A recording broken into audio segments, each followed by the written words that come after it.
حضرت عبداللہ بن عباس رضی اللہ تعالی عنہ فرماتے ہیں کہ ایک رات میں اپنی خالہ میمونہ بنت حارث زوجہ نبی کریم صلی اللہ علیہ وسلم کے پاس گزاری، اور نبی کریم صلی اللہ علیہ وسلم اس دن ان کی رات میں انہی کے گھر تھے۔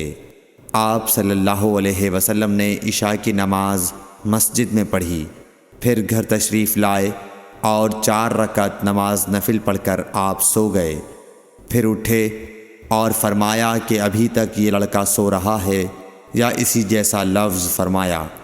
پھر آپ نماز پڑھنے کھڑے ہو گئے اور میں بھی وضو کر کے آپ کی بائیں جانب کھڑا ہو گیا، تو آپ صلی اللہ علیہ وسلم نے مجھے دائیں جانب کھڑا کر لیا۔ تب آپ نے 5 رکعت پڑھیں، پھر 2 پڑھیں، پھر آپ سو گئے، یہاں تک کہ میں نے آپ کے خراٹے کی آواز سنی۔ پھر آپ کھڑے ہو کر نماز کے لیے باہر تشریف لے آئے۔ صحیح بخاری حدیث نمبر 117۔